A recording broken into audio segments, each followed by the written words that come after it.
بسم اللہ الرحمن الرحیم رب اشرح لی صدری ویسر لی امری واحلل عقدۃ من لسانی یفقہوا قولی۔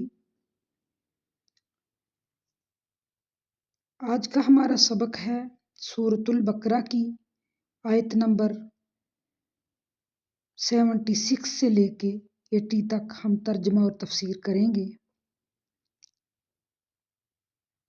اور جب ایمان والوں سے ملتے ہیں تو اپنی ایمانداری ظاہر کرتے ہیں، اور جب آپس میں ملتے ہیں تو کہتے ہیں مسلمانوں کو کیوں وہ باتیں پہنچاتے ہو جو اللہ تعالیٰ نے تمہیں سکھائی ہیں؟ کیا جانتے نہیں کہ یہ تو اللہ تعالیٰ کے پاس تم پر ان کی حجت ہو جائے گی؟ کیا یہ نہیں جانتے کہ اللہ تعالیٰ ان کی پوشیدہ اور ظاہری سب کو جانتا ہے؟ ان میں سے بعض ان پڑھ ایسے بھی ہیں کہ جو کتاب کے صرف ظاہری الفاظ کو ہی جانتے ہیں اور صرف گمان پر ہی یقین رکھتے ہیں۔ ان لوگوں کے لیے دردناک عذاب ہے جو اپنے ہاتھوں کی لکھی ہوئی کتاب کو اللہ کی طرف کی کہتے ہیں اور اس طرح دنیا کماتے ہیں۔ ان کے ہاتھوں کی لکھائی کو اور ان کی کمائی کو ہلاکت ہے، دردناک عذاب ہے اور افسوس ہے۔ یہ لوگ کہتے ہیں کہ ہم تو صرف چند روز جہنم میں رہیں گے۔ ان سے کہو کیا تمہارے پاس اللہ تعالیٰ کا کوئی پروانہ ہے؟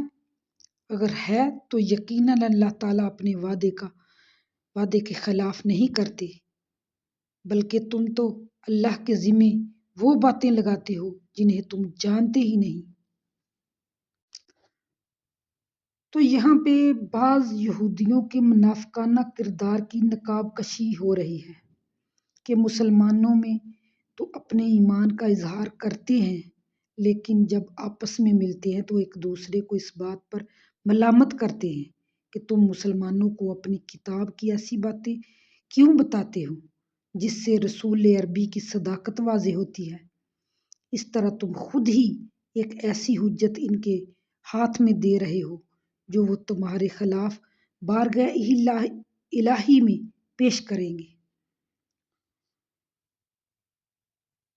اللہ تعالیٰ فرماتے ہیں کہ تم بتلاؤ یا نہ بتلاؤ، اللہ کو ہر بات کا علم ہے، اور وہ ان باتوں کو تمہارے بتلائے بغیر بھی مسلمانوں پر ظاہر فرما سکتا ہے۔ یعنی کہ ان کو یہ ہے کہ ہم جو کچھ کر رہے ہیں ہم اللہ تعالیٰ سے بھی چھپ کے کر رہے ہیں۔ اللہ تعالیٰ نے فرمایا کہ تم میرے سے زمین کی 7ویں تہہ میں بھی چلے جاؤ تو میرے سے چھپ نہیں سکتے، دنیا کے کسی بھی کونے میں چلے جاؤ تو میرے سے چھپ نہیں سکتے۔ کوئی ایسا ذرہ نہیں ہے زمین و آسماں میں جو مجھ سے چھپا ہو اور جس کا علم مجھے نہ ہو۔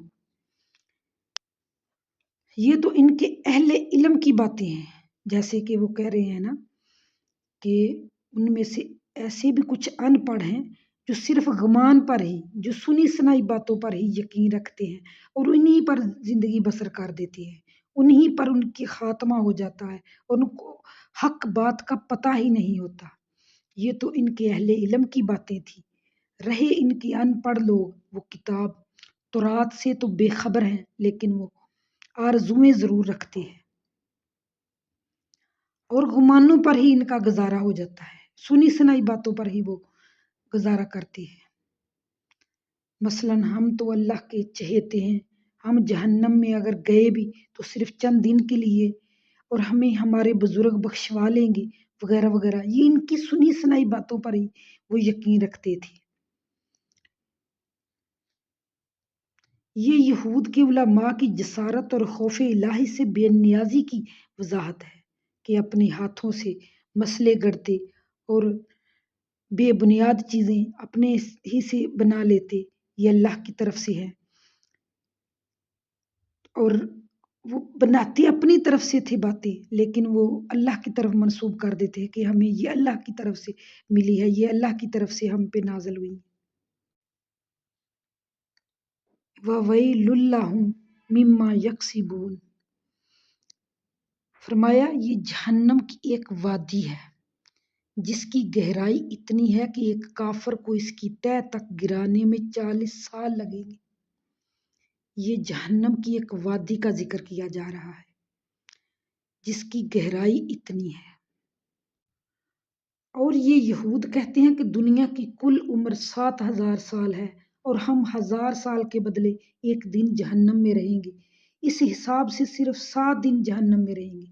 اور کچھ کہتے ہیں ہم نے 40 دن بچھڑے کی عبادت کی تھی تو 40 دن جہنم میں رہیں گے۔ تو اللہ تعالیٰ نے فرمایا کیا تم نے اللہ سے عہد لیا ہے؟ کیا تم اللہ تعالیٰ سے وعدہ کر بیٹھے ہو؟ اور تمہارا اللہ تعالیٰ کے ساتھ اس قسم کا کوئی بھی عہد و پیمان نہیں۔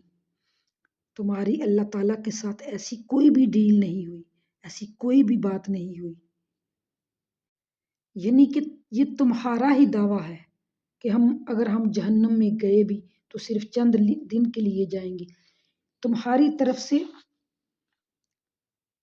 یہ اپنی طرف سے آپ باتیں کر رہے ہو۔ اس طرح تم اللہ کے ذمہ ایسی باتیں لگاتے ہو جن کا تمہیں خود بھی علم نہیں ہے۔ صدق اللہ العظیم و صدق الرسول النبی الکریم۔ اللہ تعالیٰ ہمیں اور آپ کو حق سچ بات سمجھنے کی توفیق عطا فرمائے۔ اللہ تعالیٰ ہمیں ہمارا خاتمہ بالایمان فرمائے، خاتمہ بالخیر فرمائے، آمین یا رب العالمین۔ تو یہاں پہ ایک واقعہ پیش کرتی ہوں۔ نبی کریم صلی اللہ علیہ وآلہ وسلم کے زمانے میں انصار جو اسلام سے قبل مشرک تھے، ان کے 2 قبیلے تھے، اوس اور خزرج۔ ان کی آپس میں آئے دن جنگ رہتی تھی۔ اسی طرح یہود مدینہ کے 3 قبیلے تھے، بنو قینقاع، بنو نذیر اور بنو قریظہ۔ یہ بھی آپس میں لڑتے رہتے تھے۔ بنو قریظہ اوس کے حلیف اور بنو قینقاع بنو نذیر خزرج کے حلیف تھے۔ جنگ میں یہ اپنے حلیفوں کے ساتھ مدد کرتے اور اپنے ہی ہم مذہب یہودیوں کو قتل کرتے، ان کے گھروں کو لوٹتے اور انہیں جلا وطن کر دیتے۔ حالانکہ تورات کے مطابق ایسا کرنا ان کے لیے حرام تھا، لیکن پھر بھی انہی یہودیوں کو جب وہ مغلوب ہونے کی وجہ سے قیدی بن جاتے تو فدیہ دے کر چھڑاتے اور کہتے کہ ہمیں تو تورات میں یہی حکم دیا گیا ہے۔ ان آیات میں یہودیوں کے اسی کردار کو بیان کیا گیا ہے کہ انہوں نے شریعت کو اپنی مرضی سے رکھا ہوا تھا، جیسے کہ موم کی ناک بنا لیا تھا، جس طرح چاہا، جس ٹائم چاہا اور جس فتوے کو چاہا جہاں پہ مرضی لگا دیا۔ بعض چیزوں پر ایمان لاتے اور بعض کو ترک کر دیتے، کسی حکم پر عمل کر لیتے اور کسی کو ترک کر دیتے، اور کسی حکم کو شریعت کے مطابق اہمیت ہی نہ دیتے۔ قتل اور اخراج، ایک دوسرے کے خلاف مدد کرنا ان کی شریعت میں بھی حرام تھا،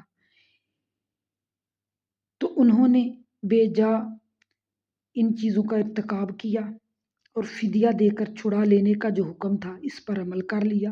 حالانکہ اگر پہلے جو 3 کام ہیں ان کا وہ لحاظ رکھتے تو فدیہ دے کر چھڑانے کی نوبت ہی نہ آتی، اور جس چیز پہ ان کا دل کرتا تو وہ اس پہ عمل کر لیتے، جو اپنی مرضی کا کام ہوتا اس پہ عمل کر لیتے، اور جو ان کی مرضی کے خلاف ہوتا اس کو چھوڑ دیتے اور اس کو اپنی شریعت سے ہی نکال دیتے۔